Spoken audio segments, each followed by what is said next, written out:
welcome to my channel. If this is your first time here, welcome. I hope you're enjoying yourself. But if you've been here before, what's up, Mosas? Welcome. If you don't know, chismosa means gossiper in Spanish, so that's now what I'm calling my subscriber base. And today we have a very special guest, a very cute guest. Hello. This is my fiance, Michael. So today we will be doing a little bit of Halloween looks. I will be doing a goth witch. And I will be doing a ghostly ghoul. Ooh, okay, sounds good. And we will be talking about some Disney Channel original movies, and we will be focusing on Halloweentown because I have some opinions about this, and so does he. Yeah, it's very serious. Okay, then we can start. So let's start talking about why we even thought about this. Yes. So, on our anniversary, we decided to have an Airbnb, something cute. We haven't been out of the house for anything. A long time. Since the pandemic really hit. So, we decided to have an Airbnb somewhere where it's just the two of us. We don't really have to worry about anybody.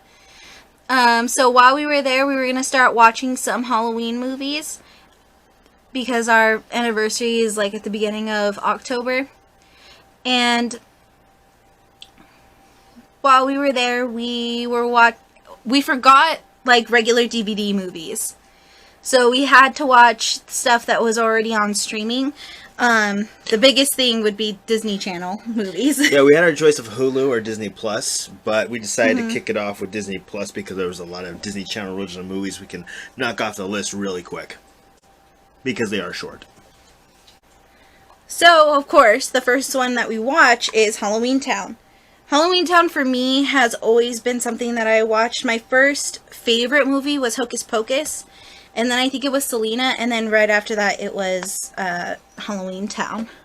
I remember my love for Sophie in the movie. And that Marnie isn't really like the most powerful witch. Marnie That sucks. could have been. I'm just kidding. We love Marnie. We love Marnie. Let's preface this with saying we love Marnie. I think that it's very valid that Marnie had 3 movies to herself. 3. I think it's valid that Marnie had 3 movies to herself. Not 4. We don't count the 4th one. That doesn't exist. Yeah. We count Halloween as being a trilogy, not a saga. A Halloweentown trilogy. A Halloweentown trilogy. For you guys out there that want to know how to apply makeup to a mustache or a beard, just apply it straight on there. Don't go around it, because if you go around it, you can still see the skin underneath that beard or mustache, and it just looks kind of off. Honestly, I think it looks better when it's in the mustache. You look more dead. That's the point. It just goes all the way through. Mm-hmm. So, in the first movie, we see that Sophie already has her powers. She says somebody's coming when Aggie gets off the bus to get into the mortal world. And she also makes a cookie levitate when she wants the cookie really bad. She also is the first one to remember a spell throughout. Marnie was not able to remember the spell. To remember the spell that her grandma did like 20 minutes beforehand. No, it was hours beforehand. Hours beforehand. So, but still, she couldn't remember it. And also, when they first got there, I feel like Calabar knew that Sophie would be the more powerful one because he kept on messing up Sophie's name. And I feel like that was on purpose. He was undermining her on purpose. Yeah, he was undermining her on purpose. He could sense her power. Yeah. And I feel like the magic from Halloweentown is almost similar to the Force. And the reason why I'm saying that is because they can feel each other's energy. They can feel the magic coming off of each other. Or at least Sophie can. Sophie can feel when somebody's near her. Or near her family. Like in Halloweentown 2, she can feel that Cal is on his way over to their house. Calabar's son. Yes. Is on their way over to their house.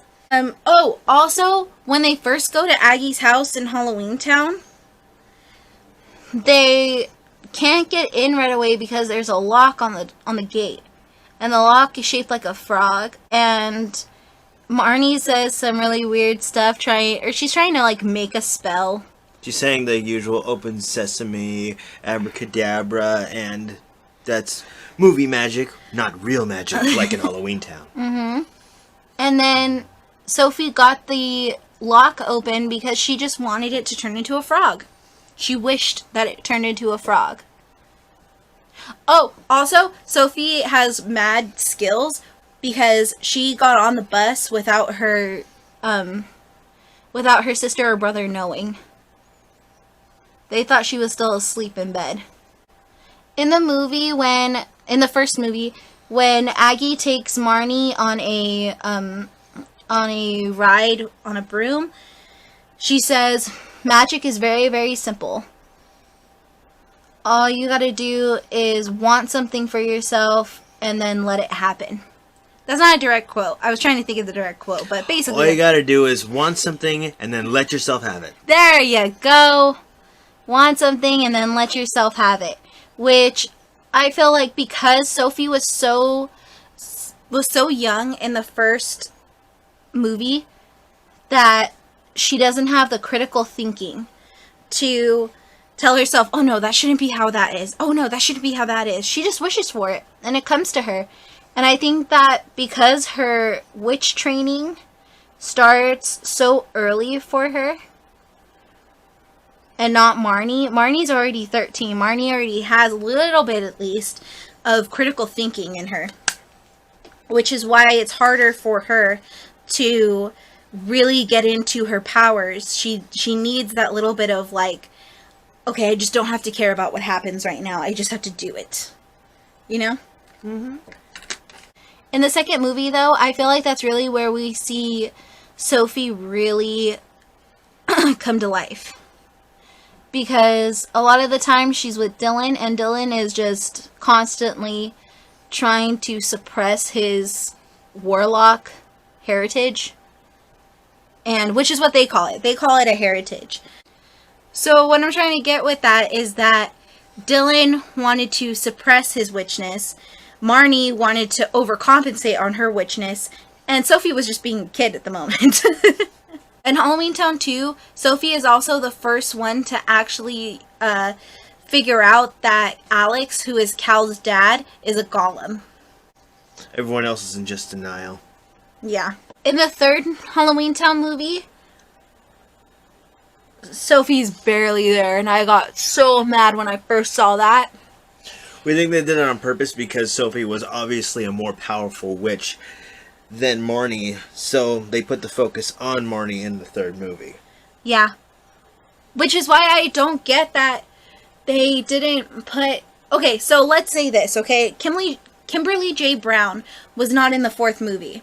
There was still a fourth movie of Halloweentown, but Kimberly J. Brown, who played Marnie in the first three movies, was not in the fourth movie. Let's say, for argument's sake, that she was denied being Marnie for the fourth time, for the fourth movie, because maybe she just looked too old.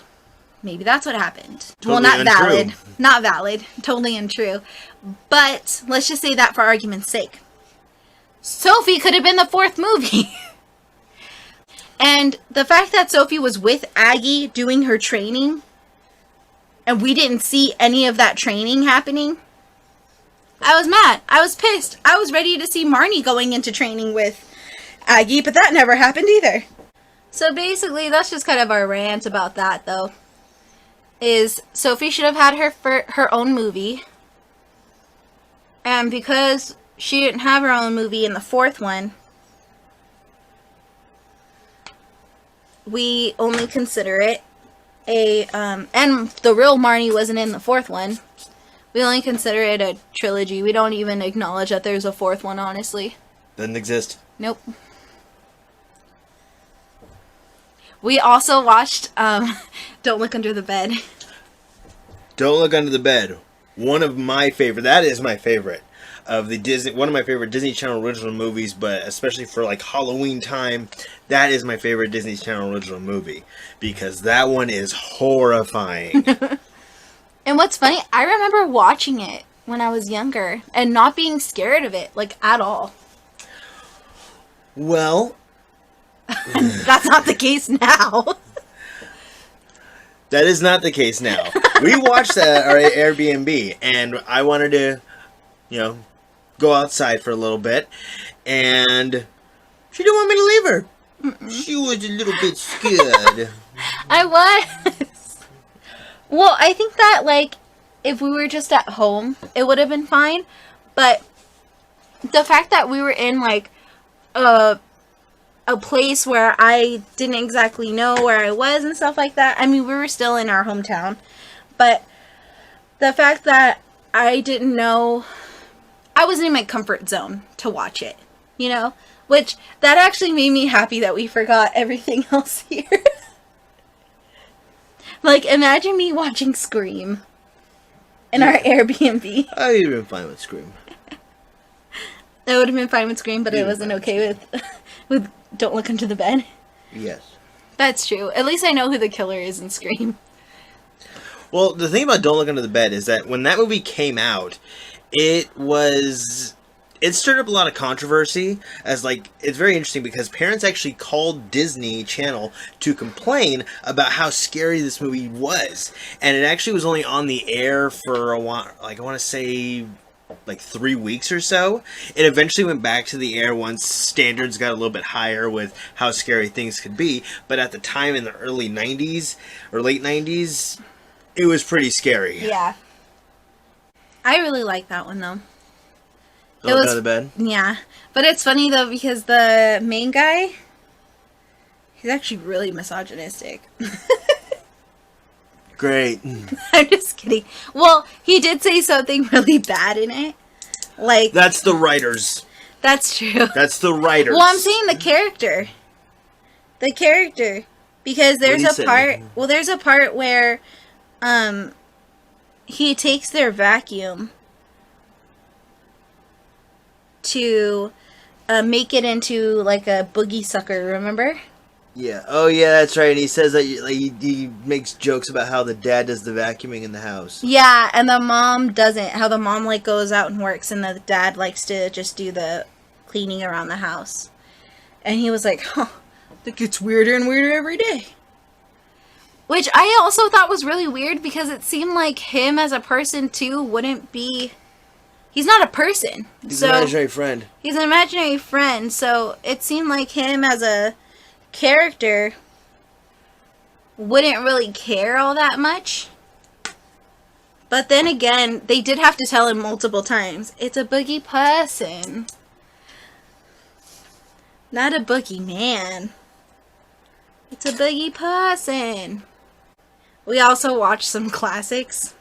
Well, that we call classic.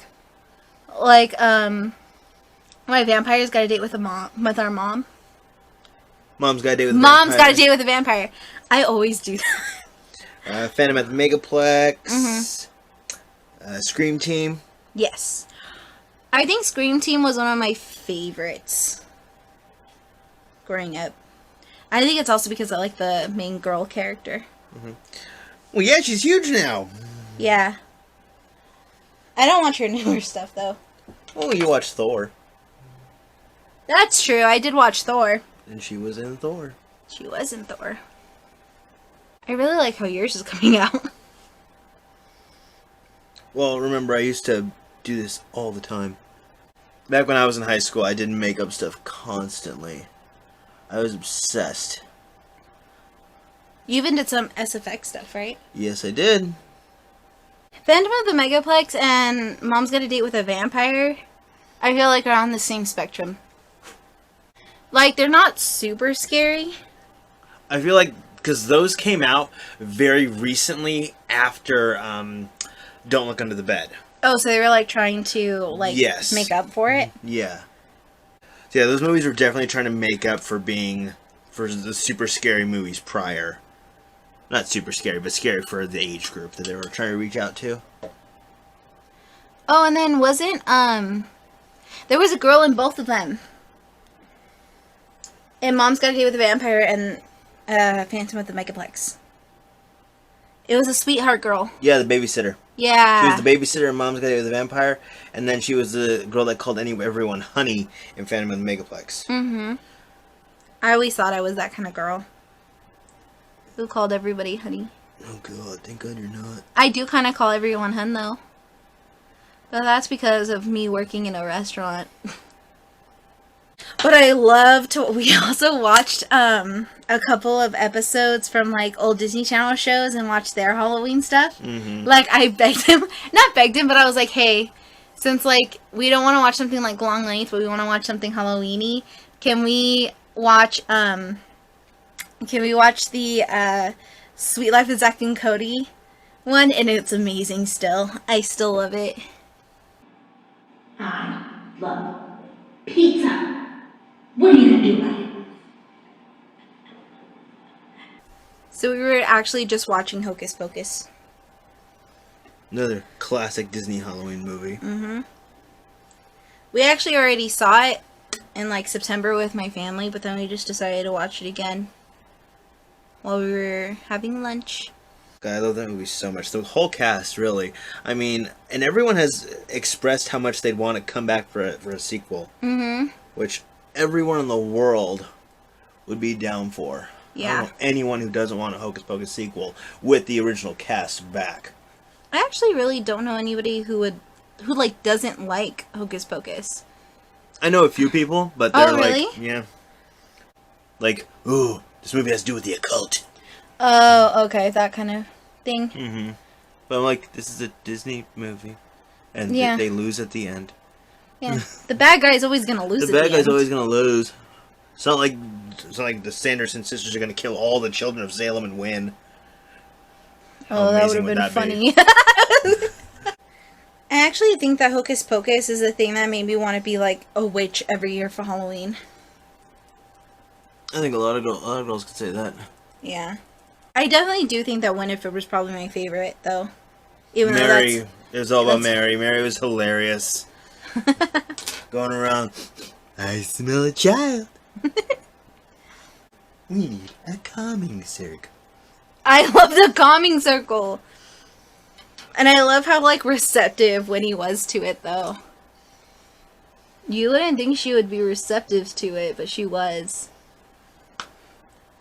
I was also telling Michael, like, I wish that they had we had seen their mother.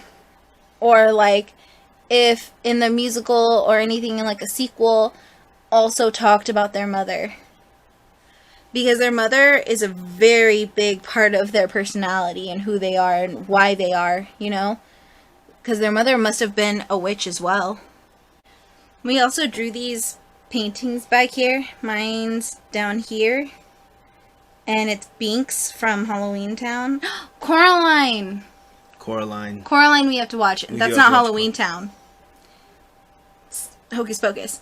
But I made Binks from Hocus Pocus with the black flame candle.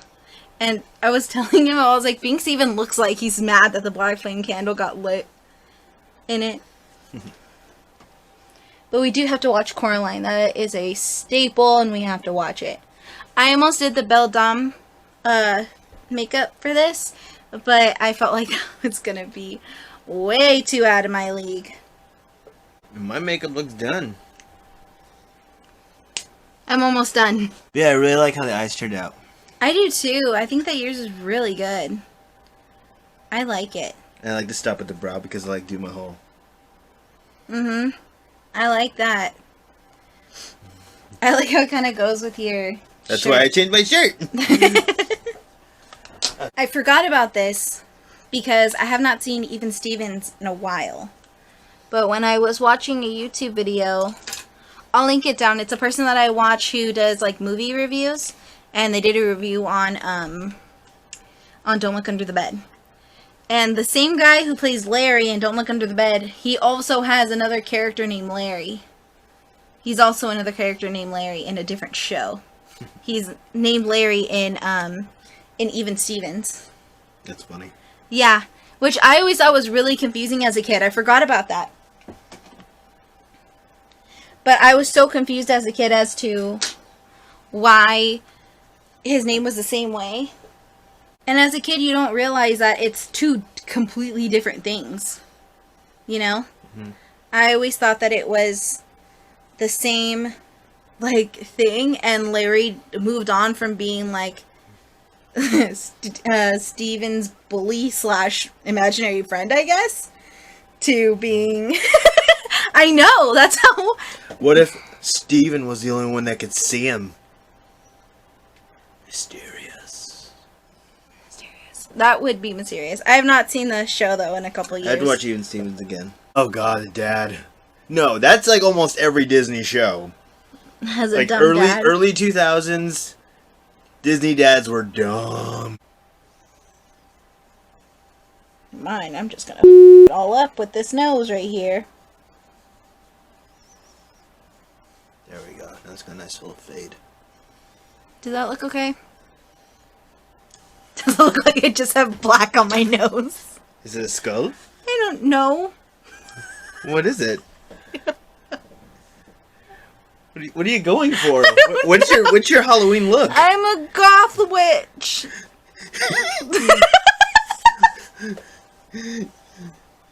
You look more like a doggy with the little nosy. I don't know what I'm trying to do. I was like, I feel like I should have some black on my nose. No? No, why would a witch have black on her I nose? don't know. No. Why would a witch have black on her nose? No. My eyebrows are going to be permanently like this. Okay, I'll fix it. I'm not done, but he's done. So he's going to work on his jacket, which I will plug down in the description. I'll put in your Instagram for it. He does custom denim jackets. And he's working on one right now. Right now I'm working on a Nightmare Before Christmas themed one. Let me come up a little bit. Just so I'm not very far away. Yeah, I'm working on just one for myself, a Nightmare Before Christmas theme. But yeah, I'm going to sew some patches on right now while she finishes up her makeup. Mm-hmm. Okay, so this is the finished product. We just wanted to come on here, talk about some of our favorite Disney Channel original Halloween movies. And so this is my finished product. I'm not too happy with it, but I'm okay with it. I took a couple inspirations off the internet, so this is definitely not a original piece. Are you considering yours an original piece? I am definitely not. I'm definitely borrowing from multiple things that I've seen. I'm sure multiple things that you've seen everywhere. Yeah. I mean, but I am very happy with how mine turned out. Yeah, I like yours a lot. I like all the veins and stuff. I tried to do those veins in a different video, but I really like yours. I think it's because I only did 4 veins. That's true. I did veins all over my cheek. I did 4 veins. I tried to sink in my eyes with some red and some black. And I also packed that white into my mustache and beard just to make it really look ghosty. Yeah. I also feel like a lot of the witch inspirations that I took from this has a lot of different symbols and sigils on their face, and I just didn't want to do that. If I don't know what a symbol means, I'm not putting it on my face. I'm sorry, I just don't know. And I'm very superstitious. Who knows what that means? I'm very superstitious. Leave me alone. Anyways, yeah, who knows what that means? And I'm putting it on my face. Mm-hmm. You know. Next time we'll be drawing a Ouija board on her face. No. That's not happening. I know. Alrighty, well, thank you so much, guys. I hope you have a great rest of your day. Bye. Bye.